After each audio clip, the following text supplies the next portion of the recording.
Shalom Chavrim, I'm Stephen Ben-Nun. You're watching Israeli News Live, and for the first time, Israeli News Live is now live on YouTube. So those of you that are joining us this evening, we hope this will be a blessing for you. We are going to try to set this up to where we will actually run live at a designated time each day. So that way, if you want to mark it down, you can actually tune in right here live on YouTube to watch our live stream broadcast here. I want to get right into our news here. We're going to do a kind of a little test run, more or less, as we get into some of the topics we're going to be looking at today. Not very much of a lengthy broadcast.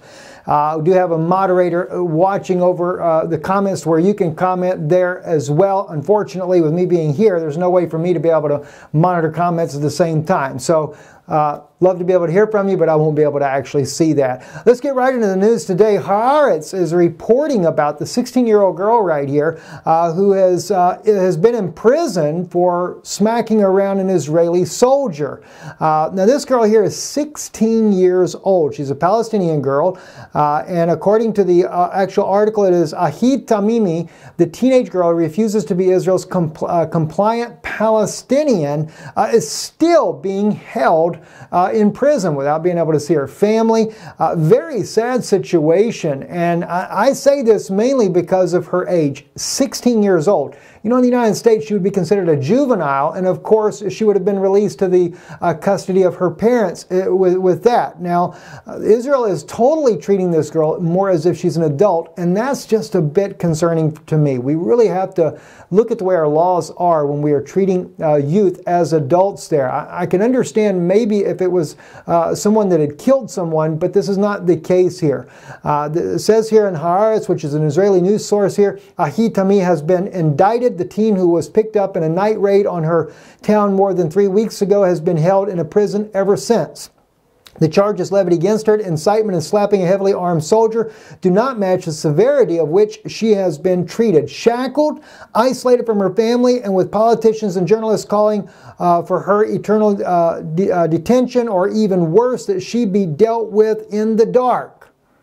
That's just totally, absolutely absurd. And I'm glad to see Haaretz, which is an Israeli newspaper, actually coming to the defense of this young lady, because we have to have justice for people that are in this type of process. You know, granted, it's not the right thing to do to go around slapping an Israeli officer to begin with, but you got to remember, this is a 16-year-old girl, and the way that Israel is beginning to deal with people that are doing things like this, trying to make examples of people, is, I think, a bit heavy-handed, and we really got to step back and take a serious look at what's going on here. She's just too young to be treated as if she's some adult that has gone out and murdered someone instead there. So I'm a bit concerned that this is being done that way.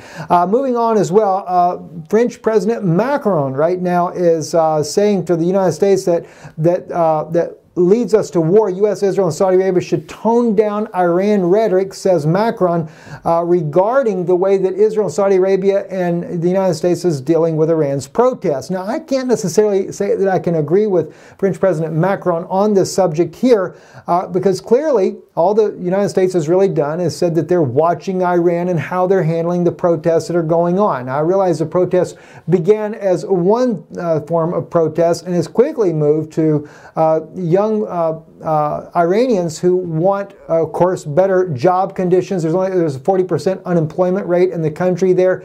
They're demanding equality. Many women tearing off their jihadis. They're sick and tired of being oppressed by one religion only, without an equality for rights. This is something that Syria has enjoyed for some time. In fact, Iran also enjoyed equality for women back before the 1979 revolution, and it became a religious state there. So very troubling situation going on in Iran. The United States, Nikki Haley, has also called for an emergency meeting inside the country as well. There's been one dead, several injured after a knife attack in Ireland.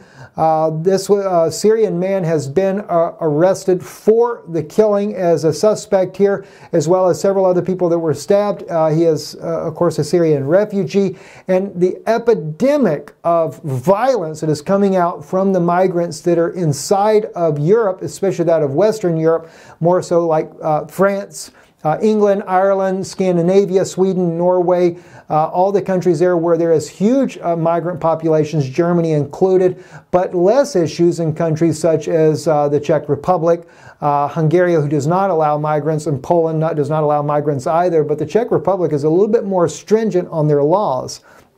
And I think that's one thing that's helped the Czech Republic not have as many issues there. Moving on as well, on this particular news piece here, I thought this was interesting. I know there's been a lot of conspiracy theories already out there.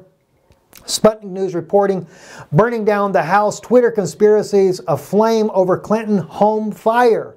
Supposedly a fire started in a bedroom, and of course there's been all kinds of conspiracies already. I guess the shredders weren't working, etc. Those type of conspiracies going on out there about Hillary trying to hide more documentation. It is just a little bit suspicious that you get a bedroom fire started there. Kind of makes you wonder if it's not one of these wastebasket fires there.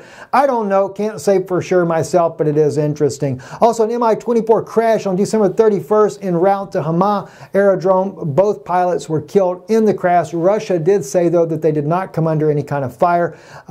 Still not sure, I guess, as to the cause of the crash, but it says it was a technical failure. It was flying to Hama airfield in Syria, the Russian Defense Ministry said on Wednesday. Both pilots died in a rough landing 15 kilometers from the airfield. The engineer got injuries, and the rescue team sent to the Himium airfield where he received necessary assistance, the ministry said. The crash was not caused by any firing, the ministry added. I'm Stephen Benoon, first time here doing our live broadcast here on YouTube. We trust it's a blessing to you that we'll be able to speak to you guys directly here on YouTube here. We'll continue to do in-depth broadcasting, and of course we may just use this for rapid news breaks and do more detailed news breaks later. Anyway, shalom, God bless you, and thank you for watching. Erev Tov.